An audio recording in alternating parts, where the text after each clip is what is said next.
model building. I've been in the small airplanes for about 2 years. Previously, I had built larger models. All the balsa and tissue. Never gotten into the real hard stuff. There are many facets to this hobby, a lot of which I've not encountered. It's been a most enjoying situation.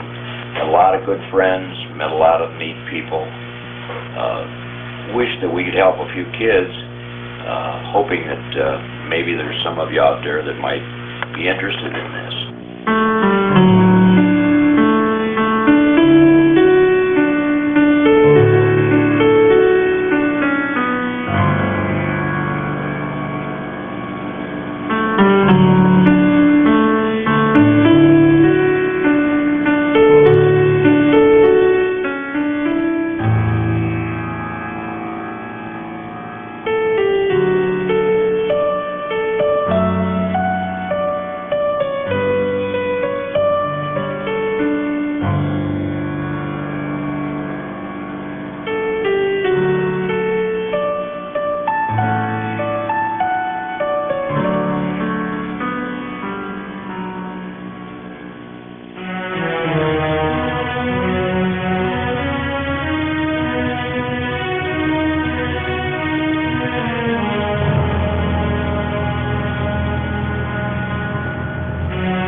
What I'm currently working on now is called an Easy B, and there's nothing easy about it.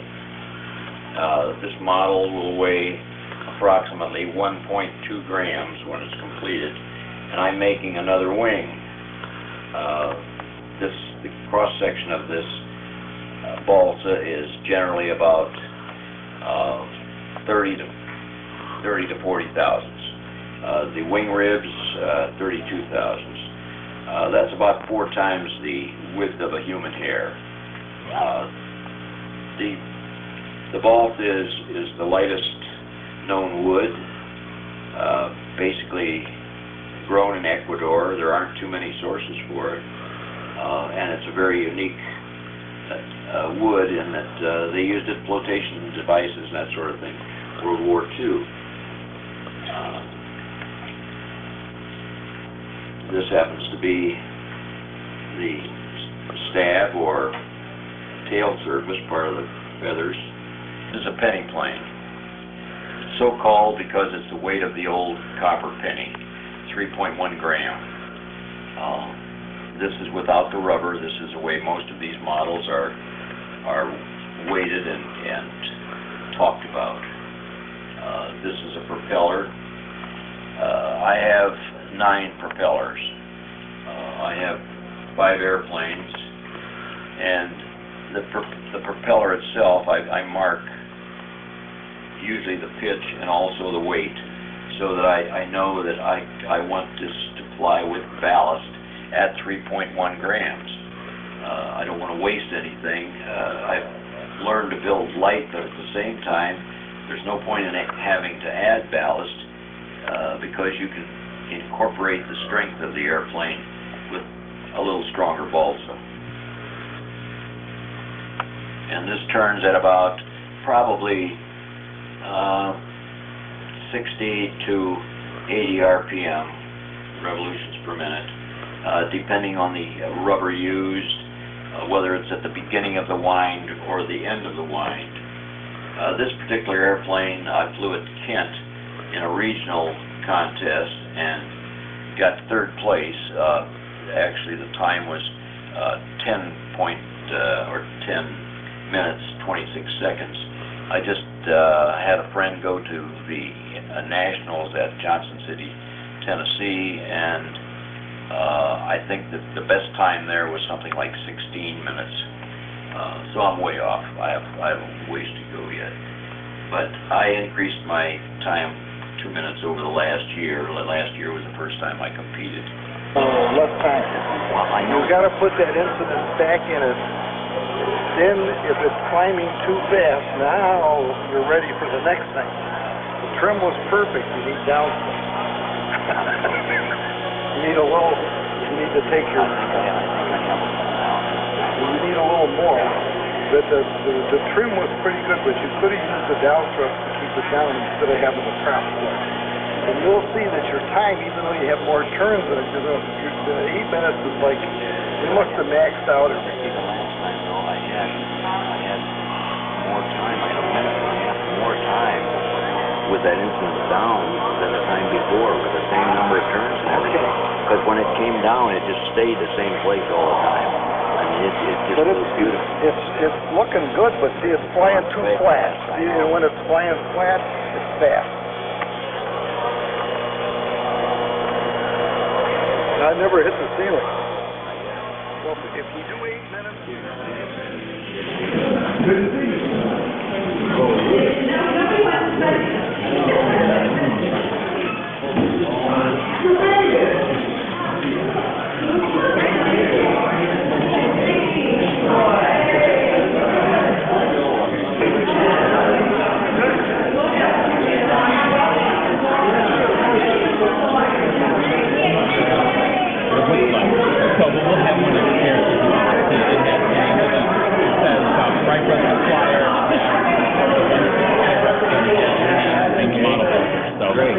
Okay, wonderful. Well, we'll get started on time, but we'll be still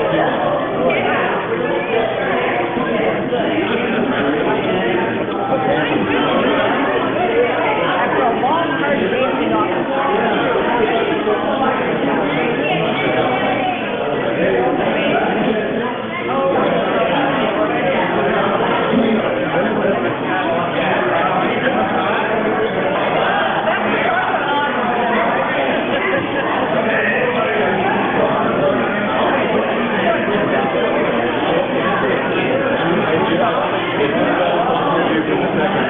Second.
Director, and I'd like to welcome you to our celebration of Right Flight Night, as we've called it.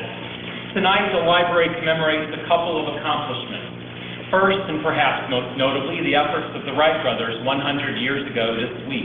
These two bicycle builders from Dayton made the first sustained controlled flight in a powered aircraft. But we're also here this evening to recognize the accomplishments of Francis Zink, our champion model builder. First, a little bit about how we came to hang the plane in the library.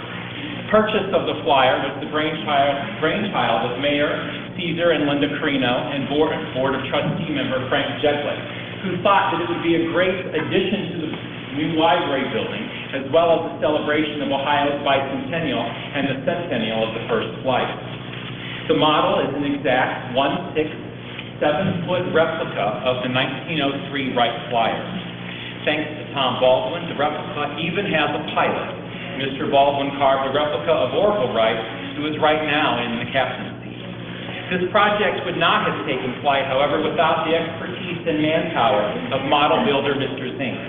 He is a member of the American Model Association and has built airplane models for years, beginning in his teens. Francis has quite a few hours flying model airplanes under his belt, but this was a much different type of effort. The balsa wood kit arrived with no instructions.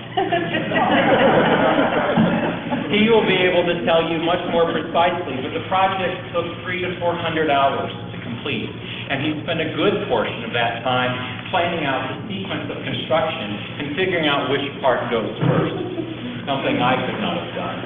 The kit also lacked the covering material for the wings, so Mr. Zink used plain muslin, just as Wilbur and Orville did. All told, Mr. Zink worked on the model 8 hours a day, 7 days a week since late summer.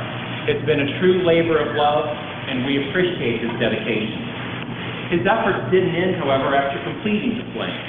He carefully planned the delivery of it, as well as the process to use in hanging it. For instance, we couldn't have any wind on the day that they brought it through. It is plain, it may have taken long. So thanks to our friends at the Ruling Company, who donated a large hydraulic lift. The Library Facilities Association handled the lift-off with ease, and I believe that Mr. Zink is also breathing a little easier knowing that it's in place. I've asked Mr. Zink to say a few words about the experience and his thoughts as his work will hang in the library's lobby. Mr. Zink? I'm not going to be able to talk very loud, but I'll do the best I can. I want to thank my wife for being so patient, as most wives are with model builders. My flying buddies, Metro Flyers, Roy Landon and Herm Post, and the Cuttings, our neighbors, that helped move it from the house. We moved it 2 weeks ahead of time because we weren't sure of the weather, and I'm glad we did. We moved it on a beautiful day. We had to take it out through the window of the house because we couldn't do it any other way. Once it was here, we took it downstairs, had to remove a door to get it in and out down there. The door had to be taken off, put back again when we brought it back up the night that we hung it. But thanks to Frank Graff, everything went just like clockwork, and it's there, and I'm glad I did it. If Frank asked me to do it again, I'd do it.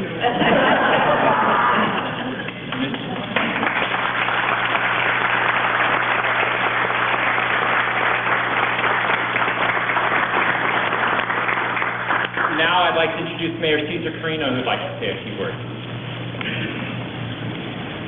Alan and Francis, thank you very much for being such a good warm-up band here for me. I'm so pleased to be here tonight with this auspicious occasion. As I look at that, I think to myself that it's very simple to do what Linda and I did, and that was, boy, it'd be nice if we had a plane there. And from that, it came to this point. It's ironic, unfortunately, that she might be in the back here somewhere, but she has a difficult time. Her mother is in very serious shape in the hospital. She's up there, and she may not be able to get back. Nonetheless, I want to issue a proclamation, if I may, please, because this, among other things that Wadsworth is so proud of, is something that will be part of our heritage and part of our history. This proclamation comes to you from the office of the mayor, and it comes to the library itself. Whereas Wilbur and Orville Wright flew their first airplane 100 years ago, And whereas through their efforts, mankind was finally able to achieve its coveted form of transportation, flight.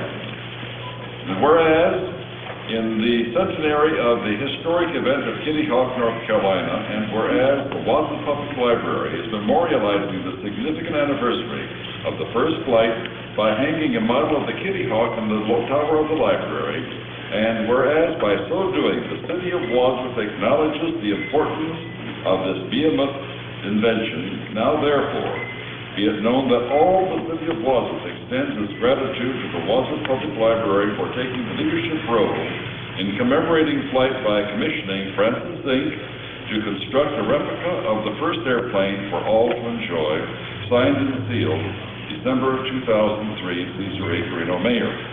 Now that one is an important one. I give this one to you, Alan. And then I want to offer a specific appreciation from the Mayor's office to Francis Zink. Francis, this is for you, completely, no one else.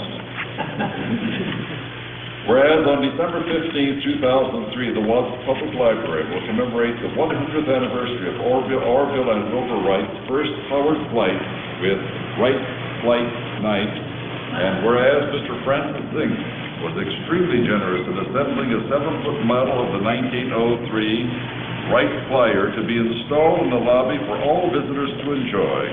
And whereas we truly appreciate the time and expertise Francis invested into this success of his event and the majestic model on display, now therefore I, Mayor Caesar A. Carino, deem it an honor and a pleasure to present Mr. Francis Zink with this certificate of appreciation for his hard work and labor of love, signed and sealed on the 15th day of December 2003, Caesar A. Carino, Mayor. And Francis, what a wonderful thing.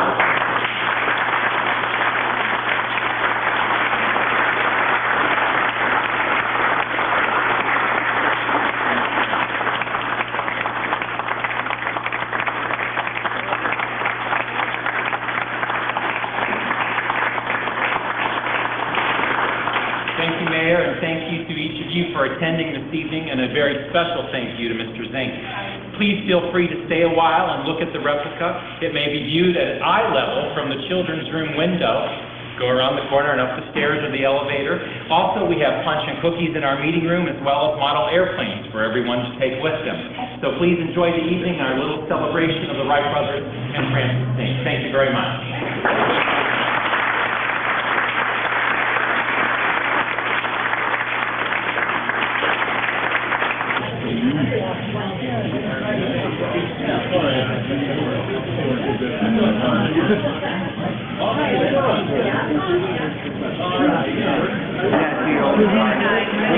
I'm real proud of you. I like that. 100th anniversary. Yeah, somebody's got a book out and they're comparing it. Got a picture of Wright Brothers book out and they're comparing it.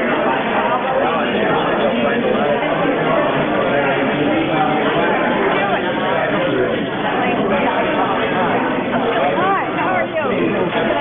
Other side of Francis. Yeah, get him around.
The balance beam is very essential in building the lightweight models. We use the weights on this end and whatever you're going to weigh on the other end. Measure individually the pieces of balsa so that we've got an equal balance as far as left to right, and also just gives us a yardstick of where to go.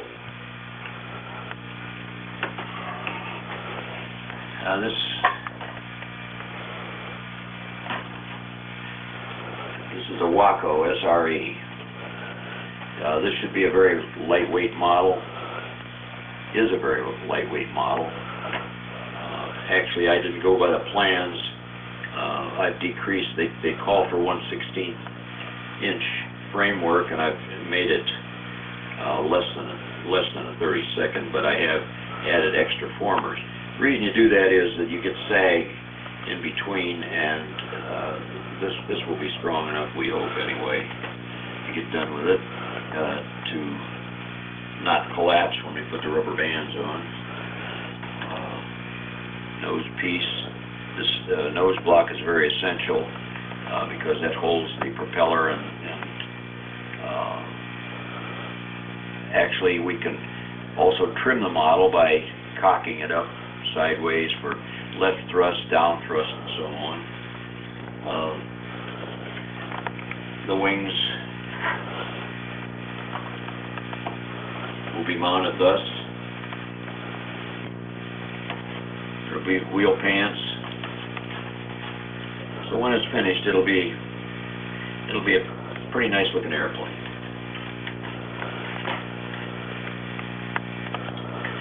And a fairly good flyer too. This model can be flown indoors as well as outdoors. Actually, it's very light for an outdoor model, so I mean, you'll really have to do it on a fairly calm day. If you do it on a windy day, you have to lose it, but that's part of the fun of flying, I guess.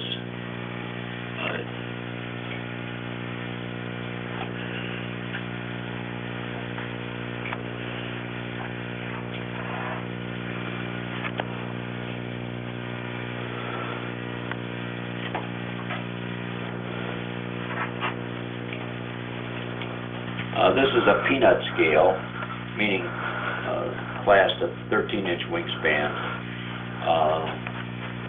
I've not flown this model yet, but you can put as much detail into them as you like.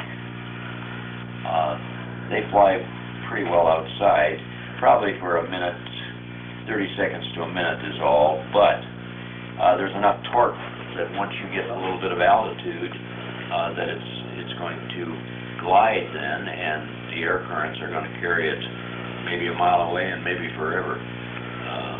I've seen people lose three of these in one day at a contest, so it's a hazardous occupation as far as losing airplanes.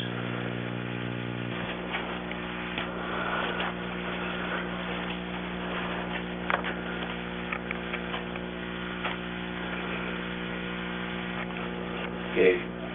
This particular size is a very popular kit by an outfit called Guillo, however you want to pronounce it. They've been around since the war, the big war, and they all fly, but they're comparatively heavy as compared to this model and the other one that I showed you, the Waco. During the war, I guess, or in World War II or pre-World War II, actually the balsa was a very poor grade. The pros were able to fly them so that they flew quite well. Most kids never got them to fly. If you got a 3-second flight out of them, you were pretty well. You did real well.